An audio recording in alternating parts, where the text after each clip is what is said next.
I'm Amanda, she's Rachel, and you're joining us to see the reveal of our Shuffle the TBR for September. It's very exciting. We've been so good.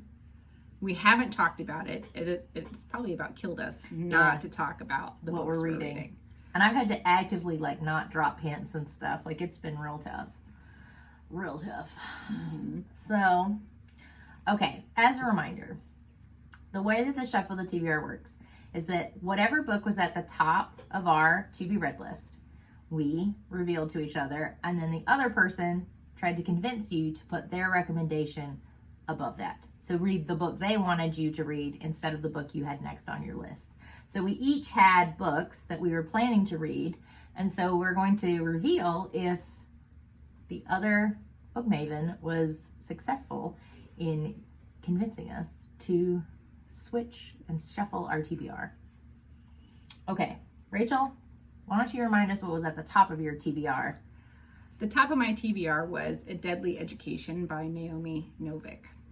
It was a standalone, fun, dark academia book about surviving a magical school. So it was like Harry Potter, but way more intense and way more crazy creatures that can kill you until you hit graduation. And I wanted her to read a historical fiction by Marie Benedict called Only Woman in the Room, which is a novelized version of the early part of Hedy Lamarr's life, from her becoming an actress in Austria to her escape to Hollywood and becoming a film star and her scientific work during World War II. So, I'm dying to know, Rachel. What did you read? Well, I have a confession. I broke the rules of the game. Right out of the gate? I did. I've only done it once. I read them both because, and this is the only reason why, is because my in-laws have been in town for the past week. And when they're here, they are obsessed with their grandchildren, like any good grandparents should be. And they took a lot of pressure off of me, so I was able to actually complete them both simultaneously. So you can review them both. Okay, I can review them That's both. kind of an exciting way to break the rules. I'll admit. that was not something I think that I would be able to do every time. It was just kind of special because of the in-law. Shout out to the in-laws. Absolutely, my in-laws are the best. Okay, all right. So why don't you start with the Deadly Academia? What is it? A Deadly Education. Okay, start with A Deadly Education. Give us your review. Would you recommend it? Okay, so A Deadly Education. Well, I don't know if this is typical Naomi Novik storytelling, because this is definitely more contemporary, I think, than what she did with the other two books that I mentioned that she wrote in the last episode, which was Uprooted and Spinning Silver, which were fairy tale takes. This felt very original. I mean, a magic school isn't that original, but in terms of one that's actively trying to kill off the students is somewhat unusual. I mean, I feel that way at school sometimes, but I feel like it's me. The school's coming for the teacher. I would compare her writing style. She kind of just drops you as the reader from page one, right in the middle of all of these things happening, and you get a lot of explanatory style through your first person perspective that you get in this book. So you're seeing everything and experiencing everything the main character is doing. And she's a really complex character. I really liked her. She seems like somebody who would be incredibly unlikable. And watching her grow throughout the book and the relationship she forms with some of the other students is really, really interesting. I was actually kind of thinking about how I would describe her writing style for this. Comparing it to something like A Night Circus, which was so ethereal in the way that they talk about it, just being wrapped in the soft cloud. Nothing seems quite tangible in a way, super dreamy. This is standing outside in a thunderstorm kind of experience. You're just kind of pelted with the words. Every time I read it, I think about a super hard and fast typewriter. Kind of frenetic. It was a different style. It was fast-paced and then allowed for more introspective moments, and you really can see the growth that happens with this character, and it's growth that you really want to see in her. So it's very gratifying, and I really enjoyed it. I thought it was really good. She left off with a huge cliffhanger. I don't want to spoil it any further than that, but I do think the assumption is that there's going to be another one. There needs to be at least one more. And I would absolutely pick it up and read it. I liked it. I like the darkness. She's the main character, super snappy. Her name's Galadriel. Galadriel from Lord of the Rings. I don't know that I've ever. But they call her Elle. You've seen Lord of the Rings, haven't you? We can talk about that another time. Oh, well, it's Galadriel. Anyway, one of the elves who's supposed to be super powerful. She has been, there is a prophecy about her. Elle is primarily what she's called throughout the book, that she is going to be the bringer of death and destruction. And there's two different types of magics that can be used. There is mana, which is like, I guess, more positive, and then there's like, maybe it's just Mal, where it's like a negative form of magic, and it kind of eats away and changes who you are. And she's a strict mana user, but everybody thinks she's a maleficer. That's what it's called when you go dark. And because she's not really like the most pleasant person, and I really respect that. That sounds a little what is it, Lovely Bones, the one where they made the movie, like Southern set. When she turns 15, she has to decide between good and evil. Her sister Emmy went bad. You know what I'm talking about? Oh, you mean Beautiful Creatures? Beautiful Creatures. You said Lovely Bones. I know, I didn't know. Serial killer kills girls. I was like, where are you going? Yeah. We'll cut all that out. Okay. It reminds me of Beautiful Creatures. Beautiful Creatures. In the good versus bad, and you choose, and one changes you kind of thing. Yeah, I mean, there could be a bit of a choice there. Yeah, Beautiful Creatures, definitely a different tone, though. But this isn't so romance-heavy, which I enjoyed, to be honest, that it wasn't so romance-heavy. And I really liked it. I liked it for the character growth that you see with her. I think it was a really well-written book. Like I said, I want to read the second one. I liked it. It was a different writing style. Like I said, like harsh typewriting is how it made my brain feel. But it was good. It took me probably about 30 to 40 pages to actually get used to that writing style, because it is kind of choppy. It's a unique writing style. I don't think I've read a book recently that is quite so choppy, but it works. It works for the character in terms of her kind of inner narration that she does to talk in this really kind of brisk way. So I enjoyed it. I zipped through it pretty quick. So yeah. Okay. Well, What did you think of Only Woman in the Room? This is where I feel like you're going to get mad at me. Rachel, I would never get mad at you in a way that I feel like you're going to get salty about it. I did not love it. I get really persnickety about historical stuff. Okay. So as I'm reading, I looked up more information about Hedy Lamarr, and there are some major inconsistencies about this novelized version and things that really happened in her life that bothered me. And I don't know, I didn't check the publication date, so I don't know if this is information that came out. I don't think so, because I think the stuff came out in like 2001 about her son.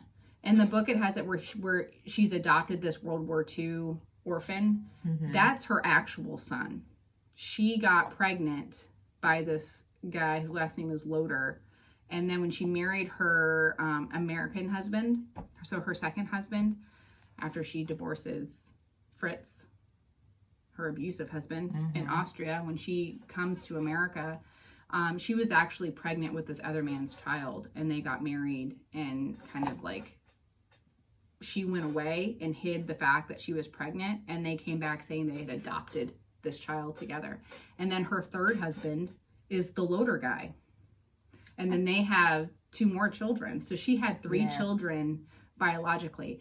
And in the book, it bothered me immensely. I enjoyed the first part of it in Austria, but that she didn't write that in bothered me. So if we're looking at this as this is supposed to give you, yes, like the dialogue and things like that might be fictitious, but those events in her life, I was counting on to be accurate. And to me, that's like a big... I mean, I don't disagree leave that out. it's a big leave out, but I mean, I don't think it was the particular focus of this book. But I do, because when they're talking about her push to try and do for the torpedoes, all the science aspect, a whole big thing that they talk about in terms of her reasoning, her drive to do it is because of that ship that was sunk that had all the orphans on it, and that she had taken in this child. And to me, it muddies up her motivation for doing fair. so. So that, to me, that was just like grinding of the gears in terms of my experience with the book. And I did read this book in one day. It was a very quick read. Yeah, it is a quick book. So I wasn't mad about it. Like, it wasn't, like this big 1,800 page tome of a book, so you zip through it. I'm not mad that I read it. Historical fiction for me, this is why I talk about like Outlander so much. Why I like Outlander, because I view it more as historical fiction than I would a fantasy book. Yeah, there's time travel, but everything is happening. Like, the main character doesn't really have any power. She's not doing anything. But when they talk about events happening in history, those are very, very well-researched books. But they're sideline characters. They're not the main players. So you don't have to manipulate and get into the inner thoughts and feelings of the real recorded historical figures. But you still get to see it all unfold. So you're right there in everything, but it doesn't feel like such a manipulation of what's going on. So that's generally how I like historical fiction. And this, I think it's just a huge leap, I think, to manufacture the inner thoughts and drives of a real person. It's definitely the more perilous path. That's my, because when you talk about her motive, I'm sure she had many motivations for doing what she did, but she was a really private person. When she got to America, and then you read, it does stop after her second husband and the divorce. I mean, she's still really young. It was really just about her, the tail end of the book was really about this invention, and that they chose not to use it, and how heartbroken she was, and the fact that she knew that this could have saved lives. It's kind of like where it kind of tails end, the tail end of the book. And so you don't really hear about the rest of her life. She goes into seclusion. Yeah. For a major part of her later life. She falls apart there towards the end a little bit. She absolutely does. And I think she's just her general unhappiness. But I did really enjoy the parts in Austria. But then there's still... This is the bad thing. This is what's bad about being a history teacher, is because I can't take things for face value. So I go in and I read more. And I read more, and then I find out, well, this doesn't make any sense. They highlight a lot of the fact that she was Jewish, and her motivations in terms of getting with Fritz, who was called the Merchant of Death. That was his name. Yeah. In terms of her forming this romantic relationship, that these were conversations that happened between her and her father, and about their Jewishness, and everything that I could kind of find about her never highlights any particular feeling she had for being Jewish during that time period. So once again, those motivations for doing things becomes kind of muddy. This idea that her father had some kind of foresight that her binding herself with Fritz was going to protect her, I don't think that they really could have processed that at that time. I just don't think that was there. I mean, that's my thing. Is I just don't think there's enough evidence either way. I mean, it could have been, because this is the thing. People saw what was happening. But I agree. I think that Marie Benedict's approach is interesting because she takes lesser known elements of people, or these forgotten women. The next one up from her that I'm going to read is about Churchill's wife. Which nobody ever talks about her, but that they have significant influence. I totally agree with you that it's a very perilous path when you're trying to novelize. I think it'd be very difficult to get it right. And it's not that I admire her for trying. I think it's great that she's shedding light on these women. I think that that's an admirable thing to do. I worry about the first person perspective in doing so. Okay. And so that's what I'm feeling. It's just, you don't know this person. And then there was a book about her that she sued, saying that they lied. So if this author was using that book as any kind of resource when Hedy Lamarr came out and said that it was full of lies. So I don't know. But with Hedy, but here's the thing. It was labeled as an autobiography that the ghostwriter manufactured things. Well, that's probably true, but if Hedy Lamarr is private and she like made up this whole story that she stuck to her whole life about her child. Oh, that wasn't revealed until super late. Right. So then it's, then it does complicate. She's complicated because she complicates her own. I don't really know what the truth is. Yeah, she complicates her own source material. I mean, she's an actress. She created the narrative that she needed at the time, which is interesting. He's about to come for you. I see you. But no, I agree. That's a completely valid point. And then there is a real peril to trying to create internal dialogue and motivations for real people. That's where I really struggle. And it's difficult. To enjoy it because it does change the perspective of the people. Because like somebody who only reads, we're good.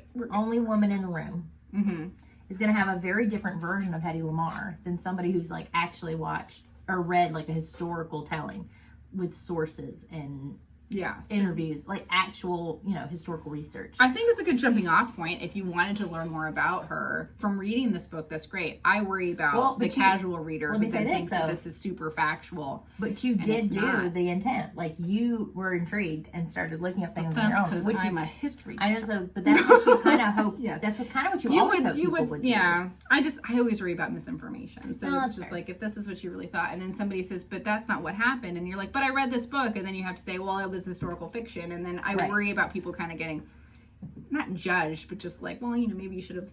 These are the random weird thoughts that I have in terms of the casual reader reading something like that and thinking that it's super factual. Yeah, I'll admit that I've not looked into Marie Benedict's process. Okay. It would be interesting to see how much she researched, and I do think you have a good point about the timeline. Yeah, like when did that book come out? Because it's one of her earlier ones. She's probably up to like 5 or 6 books now. So I don't know when that one came out. But it'd be interesting. Okay, well. So I like that you read both. I did. Plus I didn't want to disappoint you. And you were so excited for me to read this book. But then I was like, then I read it. I was like, I don't know if she's going to love the things I have to say about it. I'm interested in your opinion. That's true. I was excited for you to read it for your opinion, which is different. Now, there will be some books later in the future where I want you to feel the same way about them I do. But I'll try to make that. Like I said, I would understand the appeal, and I know how much it matters to you for marginalized women to be spotlighted. I feel the same way. Yes. It's about making sure you do it the right way, and I just don't know if this author quite got there for me in terms of doing it the right way. I'm always interested in, it's the teacher in us, we can't help it. We want to make things accessible and interesting, and you have to hook people, and you have to convince people that stories other than the ones they know or their own are worth hearing and worth telling. So I'm always interested in an author's attempt to do that. I was planning to read first the biography of Sandra Day O'Connor by Evan Thomas. I think you stuck with your book. I tried to convince Amanda to read Mistborn, and I don't know if I sold it the best. She did get to experience my struggle reading Mistborn firsthand when I did read it. But it's because like we're talking about having a conversation and wanting to hear her opinion about it mattered to me. And because Brandon Sanderson is the staple in the fantasy genre, this go-to author, that I wasn't thrilled with it, but I wanted to hear somebody else's opinion about his characterization and just everything about constructing this book. So I did. That's what I suggested that Amanda read. So we can I was telling my sister, I do love conversating. I do. Guys, it's a line from Austin Land. If you haven't seen it, you need to watch that movie pronto. Yes, it's so funny. No, I was telling my sister about the book you recommended. She goes, well, if she wants somebody to talk to, you should talk to our friends, one of our best friends' husband. It's his favorite book series ever. She's like you can talk to Kyle, and I was like, oh well. I have watched so many booktubers ooh and ah over the Mistborn trilogy era one. I do a shtick about it.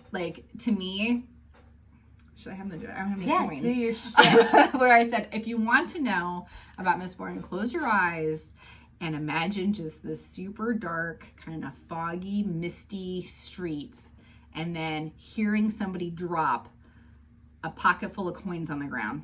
Bam! That's Mistborn. Like, to me, like that's... She actually that's did it everything with I coins. did. She's like, close your eyes. And I said that to me illustrates Mistborn for me. I don't know. There's just different powers and things like that. There's a lot of originality to the books, and they're well written, but they're so boring. Like, I feel like I'm missing something. And then people talk about how well they talk about like mental health and trauma. There are so many books that do a better job showing it, and even in a subtle way. Rachel has strong feelings about Mistborn. I really, really do. And I think that it was great in terms of how they wrapped up the trilogy. I might read Era 2. This is the part you didn't see in her 2 minutes.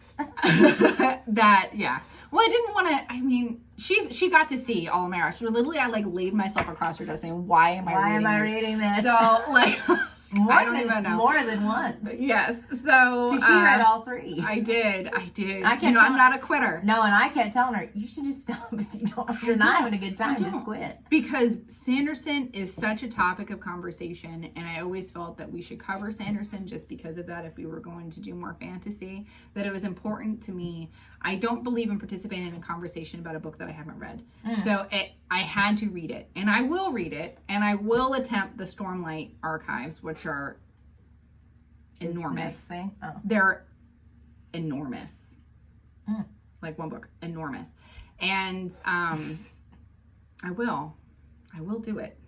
Just so I can participate in the conversation, because people don't take you seriously unless you've read the books. Which I think is fair. And I think it sounded interesting. Yeah. I don't get the love. I at this point, I don't get the love. Maybe I'll like Era 2, because those people said they don't like Era 2 as much. So maybe Era 2 will be the one that I will like, because I really did not like the Mistborn trilogy. Perhaps we can do a video on that. Okay. In the future, because I read my biography. I knew it. I knew you weren't going to do it. So she's never going to do it. Such a bad time with it. You had I'm not kidding. The whole laying across my desk thing, like, why am I doing this? That was more than once over that trilogy, and I tried multiple times to get her to quit, and she wouldn't do it.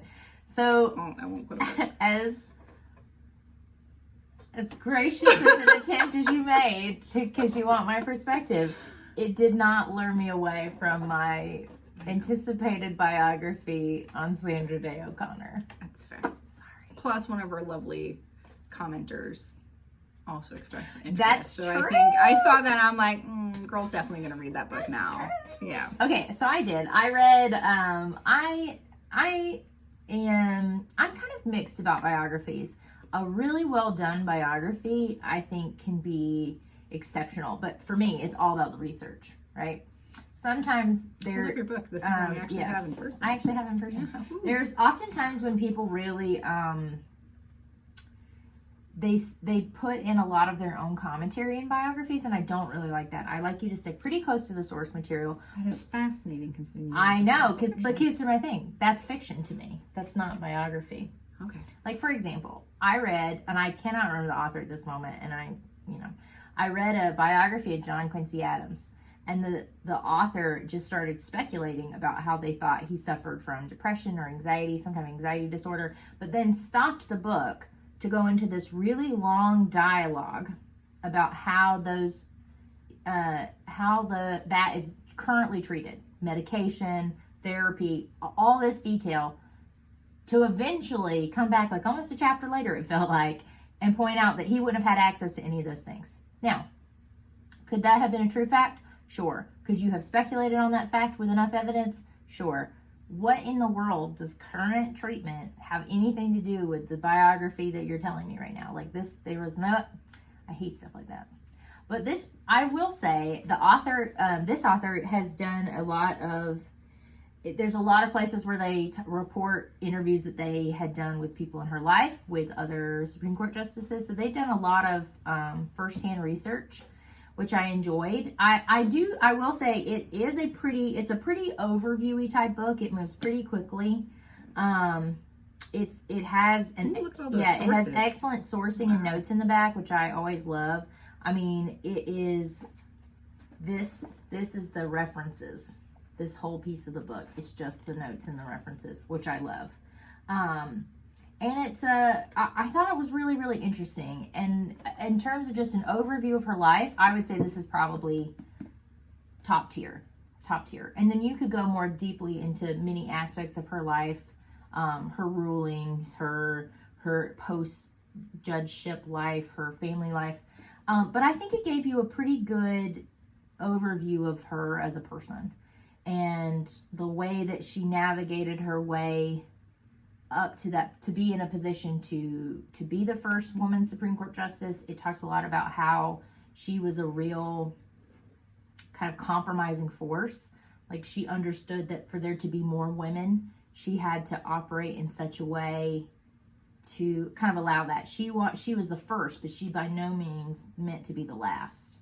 And so she kind of had to operate in a very male-dominated sphere in a way that wasn't threatening to them. So it's the long game. Yeah, she's always focused on the long game. Even in her court writings, she always wants to know what's the real world impact. She digs down. Her clerk after clerk after clerk talked about that. She wants to know how it actually affects the person, like who this law actually affects. How does this affect their daily life? Like, what's the long-term implications of this?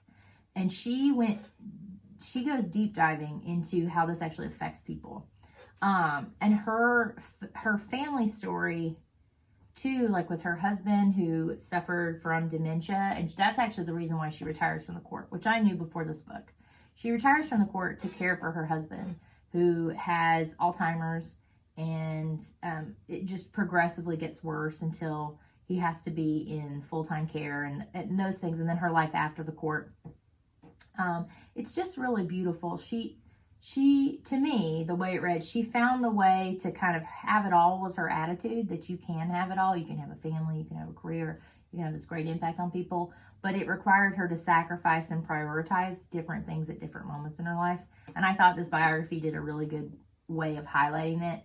Now, the author has a very positive view on her, which I don't think you could know her and do this much study on her and not come away with that, because it does talk about like her detractors, her the people who are critical of her, but it doesn't really focus on it. It's more focused on just kind of an overview of her and how she saw herself and her family, which I think if this is the only one you're going to read, you'll get a really good overview. But she actually has written several books herself, which I highly recommend. She's written that's how I got interested in her. She did this very brief history called Out of Order of the Supreme Court, and I love it. I recommend it to all my students when they ask for extra things that they could read if they're interested in something. So I highly recommend it as a biography. It was very well done. Evan Thomas, good job.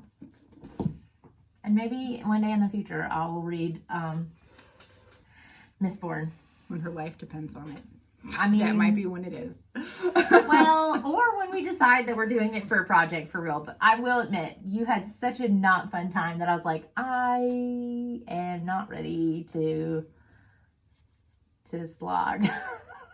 I could talk forever about the things, the inconsistencies I find with the reviews for the book, the things that people talk about there being so much evidence for. It's not there. I read the book, all three, and talking about these strong relationships between these characters, I'm sorry, like it's not clear. And the way they handle death with the characters, there's no real mourning. Even at the end of the book, when we're talking about what's happening with all these main characters and this big kind of explosive event that's happening, you've been with these characters through 3 books, and deaths and situations that change, there's no real reaction to those. It felt so apart that how can I as a reader care about these characters when it seems like they don't even really process or acknowledge feelings of loss for each other.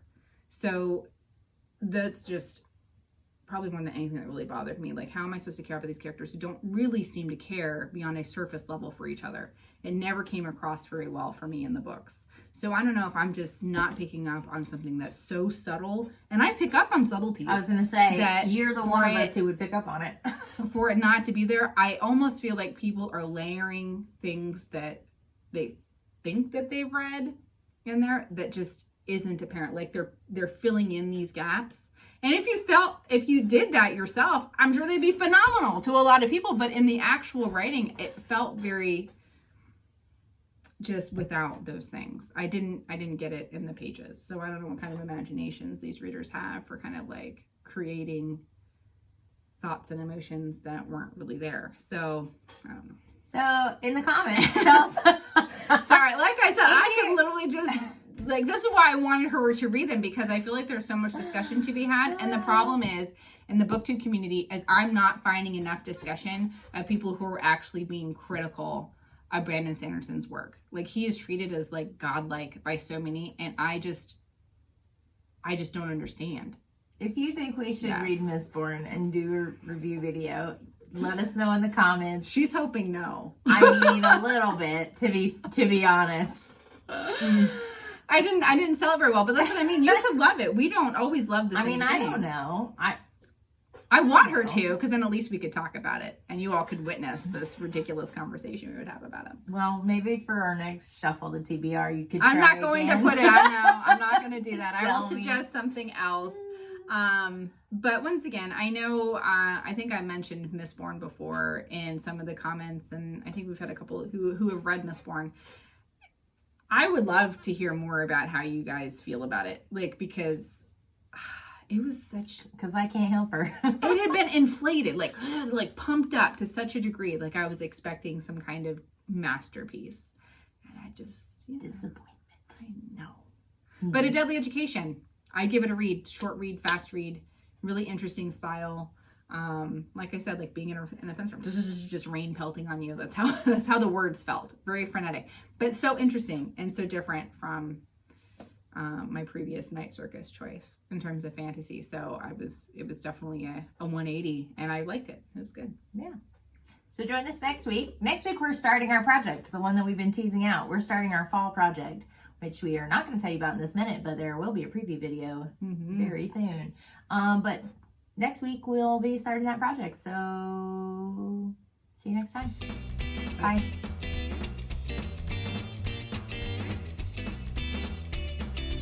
Really strong feelings about this. And I could just go for hours talking about all of the things I just don't understand.